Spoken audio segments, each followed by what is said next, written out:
नहमदुहु व नुसल्ली अला रसूलिहिल करीम। अम्मा बाद, हमें पूछा गया है वज़ू के बारे में कि गर्दन का मसाह जो किया जाता है हमारे मुल्कों में, उसकी क्या हैसियत है शरई तौर पर, हमें उसे किस तरीक़े से करना चाहिए और उसकी फ़जीलत क्या है।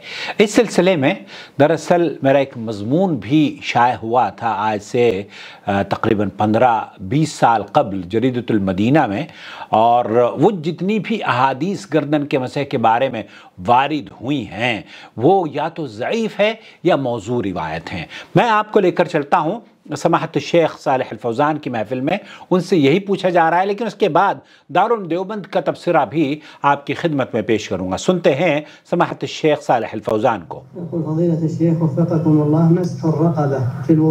मस्सर रक़बा फिल वुदू, ये गर्दन का जो मसा है वज़ू में, इसकी हैसियत क्या है, समाहत शेख सालेह अल फौज़ान से पूछा जा रहा है।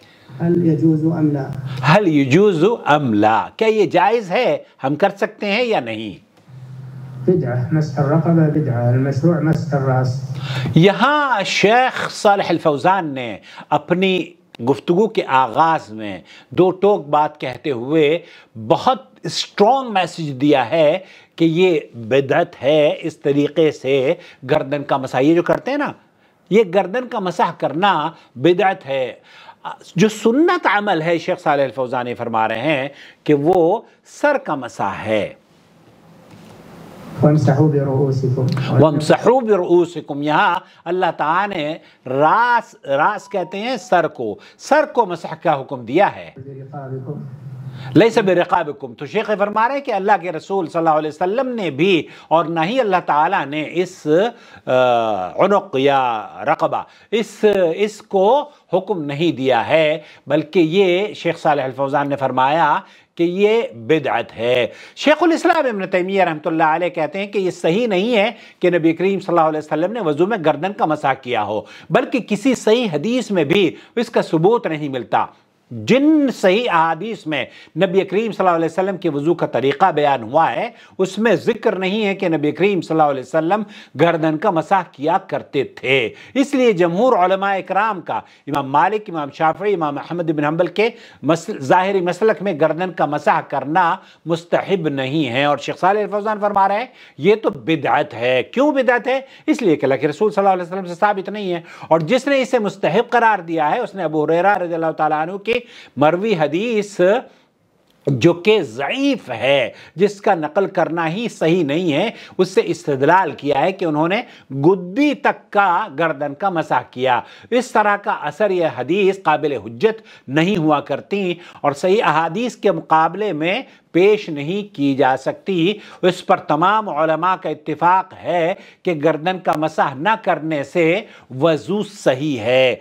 तो ये समाहत शेख सालेह अल फौज़ान का फतवा आपने सुना। उसी तरीके से इमाम इब्न तैमिय्या का, नबी करीम सल्लल्लाहु अलैहि वसल्लम ने गुद्दी तक गर्दन का मसाह किया। इसे अबू दाऊद ने हदीस नंबर 132 पर नकल किया है। अल्लामा अलबानी ने इस हदीस को ज़ईफ़ करार दिया है और ज़ईफ़ अबू दाऊद में नकल किया है। इमाम नववी रहमतुल्लाह अलैह ने में गर्दन के मसह में इमाम शाफ़ी के असहाब का इख्तलाफ जिक्र करने के बाद कहा है कि उनके अक़वाल का इख्तिसार ये है जिसका माहासिल 4 वजह हैं। पहली वजह, नए पानी के साथ मसह करना मसनून है। दूसरी, मसनून नहीं बल्कि मुस्तहब है। तीसरी, सर कानों के मसह से बाकी मानिंदा पानी से मसह करना मुस्तहब है, जो बाकी बच जाता है पानी ना तो मुस्तहब है और ना ही मसनून। ये चौथा मौक़िफ़। ये आखिरी और चौथी वजह ही सही है कि ये ना तो मुस्तहब है और ना ही मसनून है। सही बुखारी में नबी करीम सल्लल्लाहु अलैहि वसल्लम का फरमान है, जिसने भी हमारे इस दीन में कोई ऐसा काम ईजाद किया जो उसमें से नहीं तो वो मरदूद है। और सही मुस्लिम की रिवायत, जिसने भी कोई ऐसा अमल किया जिस पर हमारा हुक्म नहीं तो वो काम मरदूद है। और यही बात कि ये अहादीस जो पेश की जाती हैं, दारुल उलूम देवबंद ने भी इसके बारे में यही फतवा दिया है, लेकिन उनके यहाँ उसके बावजूद भी इसको कहा जाता है कि मुस्तहब है। फतवा नंबर है 41432 या 5514। कहते हैं कि गर्दन का मसाह करना मुस्तहब है, फ़र्ज़ या वाजिब नहीं है। फ़र्ज़ या वाजिब या सुन्नत नहीं है, یہ دارالعلوم دیوبند کا فتویٰ ہے کہ یہ مستحب ہے، اور مستحب عمل یہ ہوتا ہے کہ اگر آپ چھوڑ بھی دیں تو اس پر کوئی گناہ نہیں ہوتا، اور بلکہ یہ تو بدعت ہے۔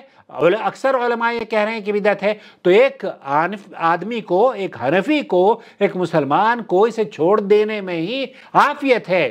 اس کے ثبوت میں دارالعلوم دیوبند یہ کہتا ہے، اس کے ثبوت میں 5 احادیث ہیں، اگرچہ وہ ضعیف ہیں اسناد کے اعتبار سے، وہ تمام کی تمام روایات ضعیف ہیں۔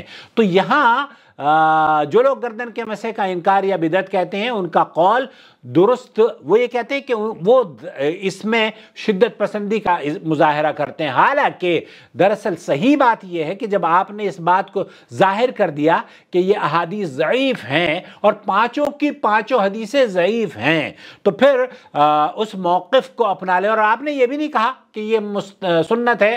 دارالعلوم دیوبند کا بھی فتویٰ یہ ہے کہ یہ سنت نہیں ہے اور نہ واجب ہے۔ تو جب یہ سنت نہیں ہے، واجب نہیں ہے، تو پھر آپ کا اور ہمارا اس گردن کے مسح کو نہ کرنا ہی عافیت ہے، کیونکہ اللہ کے رسول صلی اللہ علیہ وسلم سے کسی صحیح حدیث سے ثابت نہیں ہے، اور شیخ صالح الفوزان نے تو اسے چھوٹتے ہی یہ کہہ دیا ہے کہ یہ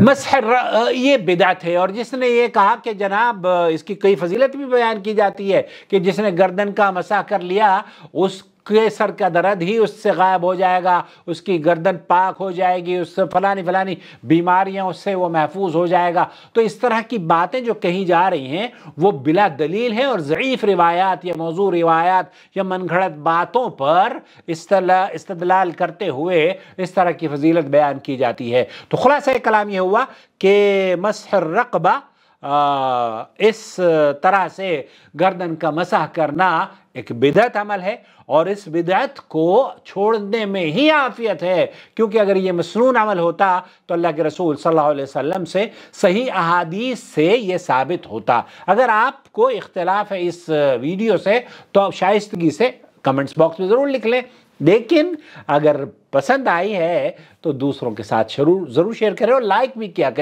کر لیا کریں ہماری ویڈیو کو، کیونکہ ہمارے لوگوں کو جو ایٹیکیٹس ہیں نا یوٹیوب دیکھنے کے وہ بھی بہت ساروں کو نہیں آتے۔ لائک کر لیا کیجئے please, thank you so much.